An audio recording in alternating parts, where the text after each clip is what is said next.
Good morning, loves. It's a beautiful day. Coach V here, your go-to love solution provider, bringing you a brand new way to level up your love life. Welcome to Love Hacks. Nako, today we are dissecting a headline-hitting heartbreak that recently exploded on social media. The Meiko Montefalco cheating scandal.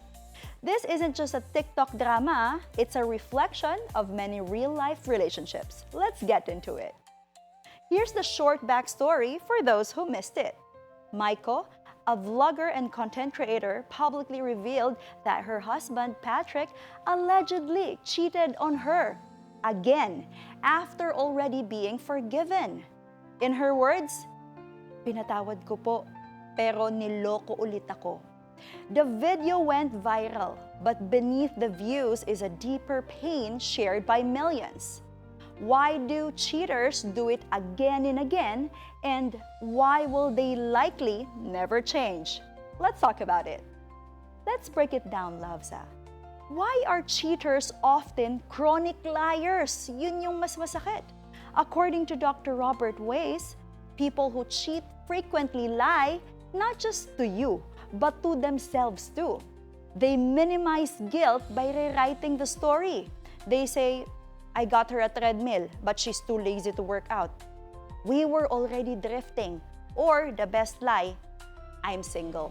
The result, they cheat, they lie, and they gaslight their victims. And here's the twist.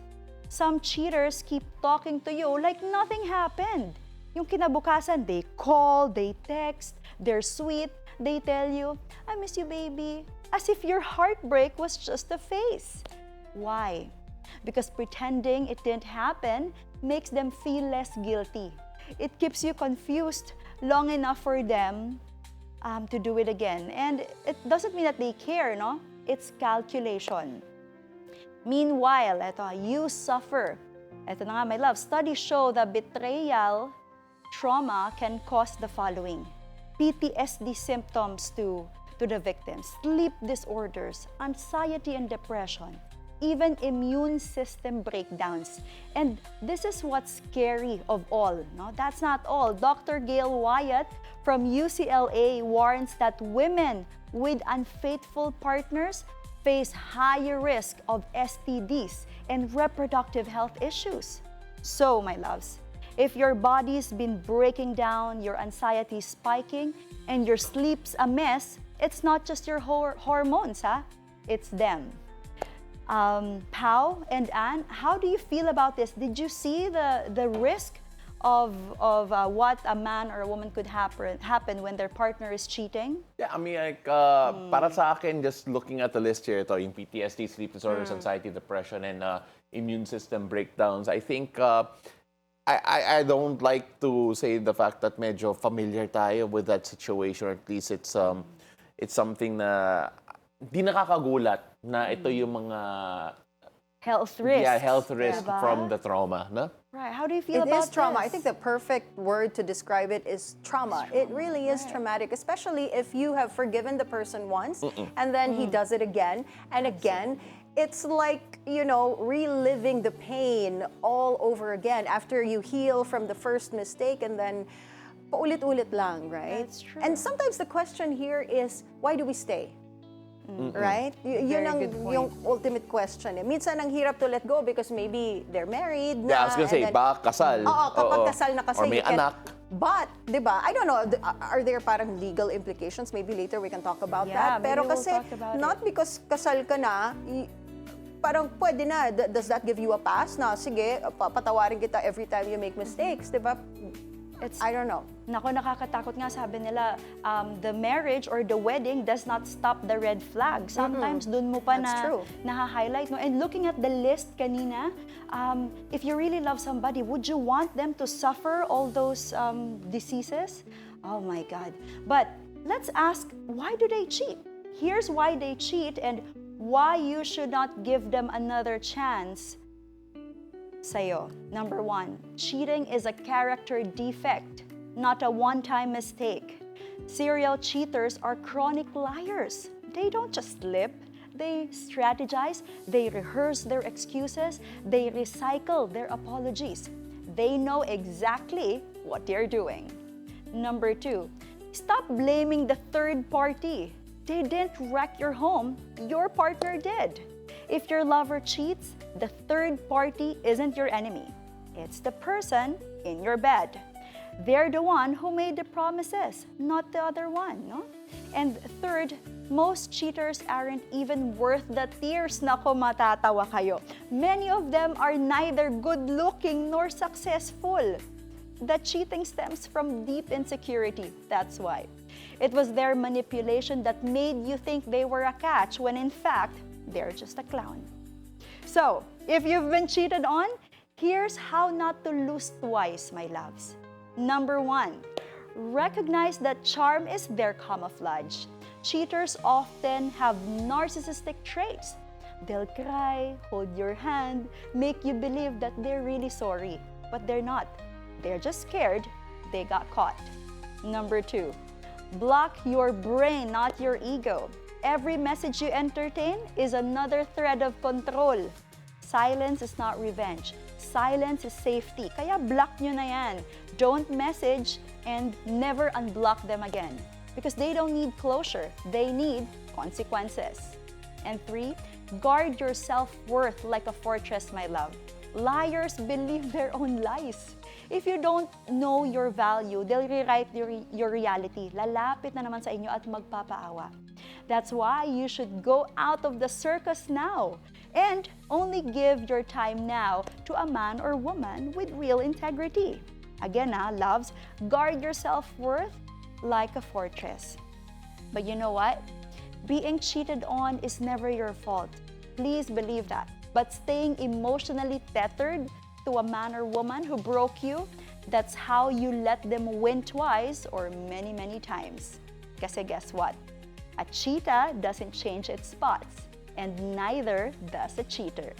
Do you believe in that, my loves? That the likelihood of them cheating again is higher when they've already done it and they got were away with forgiven. it. Absolutely, And got you're away right. with it. Yeah, that'll happen again, definitely. This is so interesting. But even if they don't get away with it, That's true. Ganun Yeah. talaga. Yeah, parang ito, the case of Meiko, di ba, she said she has forgiven him already once, tapos inulit. So, I don't know, it's But like it could a also defect. become- When you said it's a defect, parang It's a character no? defect. The character defect especially siya. when it's repeated.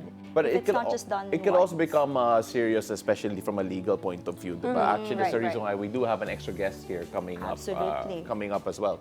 You're right, Pao, because cheating in a marriage is a serious matter that have consequences in law, no? What can survivors do after a cheating incident wrecks their home? A family lawyer, si Atty. Voltaire Duano, joins us via Zoom to talk about the anti-violence against women and their children, or VAW-C. Attorney, welcome to It's a Beautiful Day. Good morning to all of you and to your viewers. Good morning, Attorney. Attorney, quick question. How can VAW-C be applied in the case of Meiko and Patrick? Meiko said she is pursuing a VAW-C against Patrick kasi, who allegedly cheated. Just to give you a brief background of this law, no? This law is actually not a new law because this has been in effect for the last 21 years, no? So it took effect in March 27, 2004, and this is actually a landmark legislation. Originally, the objective of the framers of this law, or the sponsor, the then Senator Loy Ejercito, she calls it a synthesized measure because this is actually an amalgamation of two laws. No, the objective is actually to protect the whole family, leaving the members not exclusively on women and children. So that was the first objective of this law, because it involves anti-domestic violence and also anti-violence against women who is an intimate relationship. So that was the first objective, and then finally, the consensus was simply to make it exclusive for women and their children, because the perception is that women are because of the vulnerability, no, because women are more likely to be the victim of violence. And these laws actually provided certain forms of violence, no. So we have here the physical violence, sexual violence, the psychological, economic. So in this situation that you're referring to, no, although I have to be honest that I am not aware of this blog, no, of this particular situation, but the psychological violence is the one that will fit in, no? Because when we talk about psychological violence, the psychological violence has been defined here as it it co- it refers to certain acts or omissions that will cause or likely to cause mental or emotional suffering of the victim.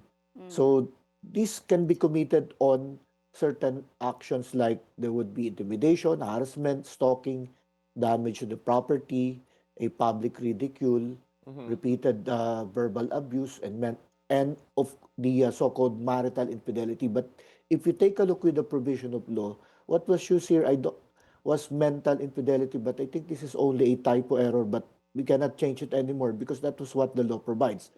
But in certain decisions of the High Court, the marital infidelity is only one way of committing psychological violence. So what is important here is that the element of psychological violence, and of course equally indispensable element, is the emotional or mental suffering of the victim here. So that's the effect of the psychological violence. So two of them are essential elements: psychological violence, certain acts that can commit this form of psychological violence. So psychological violence is only the means used by the perpetrator of the act, and of course the effect would be emotional or mental anguish. So that would be the effect or damage to the victim, no? So Attorney, that I just want to jump in on this. You mentioned kanina yung psychological violence, and of course, it's going to be on the burden. The burden's going to be on whether or not we can prove that the psychological violence actually did happen as well, and that can stand on court. And at the same time, people are also wondering, ano nga ba ang mga remedies na kayang habulin ng the victims when it comes to cases like this. So in terms of first off establishing yung psychological violence in particular, how can the victims establish that would stand in court? And second, of course, what remedies can they have?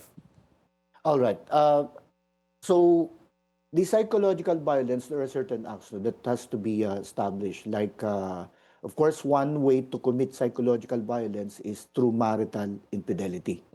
So the wife or the victim will have to establish this alleged marital infidelity, and then of course the equally applicable element is that the wife or the victim here has suffered a mental or emotional anguish as a result of this marital infidelity, because the law itself actually does not punishes per se marital infidelity, but of course this is one way to commit psychological violence. Now, of course, to prove the emotional or mental anguish suffered by the victim here, it is only the testimony of the wife what is important. So there is no need for psychological evaluation. So the testimony of the wife itself will be vital, no, to prove this, that she suffered the mental or emotional anguish as a result of the marital infidelity of the husband, no, or the partner. We Or the understand, husband. attorney. Attorney, so what is the punishment in law for infidelity? What the cheaters, what punishments should they be expecting if they commit infidelity?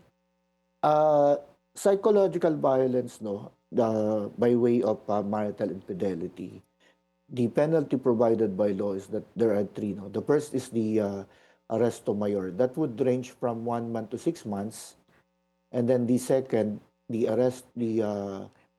presyon correctional. That would be 6 months and 1 day to 6 years, and then presyon mayor. That would be 6 years and 1 day to 12 years. No, so depending on the certain acts and omissions. So the law has actually provided penalty, no, that is defined in section 5 of this law, and then the psychological violence would be Um, the penalty provided by law here, when we talk about psychological violence, would be presyon mayor, no? So that would range from 6 years and 1 day to 12 years. So there would be, of course, minimum, medium, and maximum, no? So I'm not very familiar with the exact penalty because there would be certain range, no, depending on the certain circumstances. So there would be a minimum, there would be a medium, and there would be a maximum penalty. So that's the more or less the range of the penalty, no? We understand. Attorney, I wanted to touch on, finding or gathering evidence of your partner's infidelity because we see some people, pag may nakita silang photos of their partner with a different person, they post it online, they go public with these reports about cheating, of infidelity. What are the legally permissible methods of gathering evidence of your partner or spouse's infidelity that you can actually use in court if you would like to pursue the case? All right. When we talk about the pieces of evidence, the picture is not enough because that can be interpreted in various ways, no? So it's important that there would be series of acts here. So if you want to establish the interconnection of the marital infidelity, so you will have to produce certain pieces of evidence like pictures, series of acts, no? So the usual way to find it out is to engage a private investigator that usually follow the alleged accident or the actuations of the husband, no? All right. Thank you very much, attorney. Now we have our last question for you. How about naman, attorney, if the woman cheated in marriage? Is there a provision for that? Yes, we have the revised penal code, no? That's adultery. Because marital infidelity is a generic term, no? So that was used in the law. And when we talk about the specific form of acts and omissions, so far as marital infidelity on the part of the wife, that could be in the form of adultery, no? So different from this law because this only exclusively protect women and their children against violence, no? We understand. Thank you so much for joining us on the show, family lawyer attorney Voltaire Duano. Thank you. Thank you. That's it for today, loves. Hope you've learned something new. This is Coach V, your daily dose of sass, science, and clarity. DM me your love dilemmas or cheating problems at Dating Coach V, and let's not just talk about love, let's solve it. See you again tomorrow here on It's a Beautiful Day. Love you. So hindi pala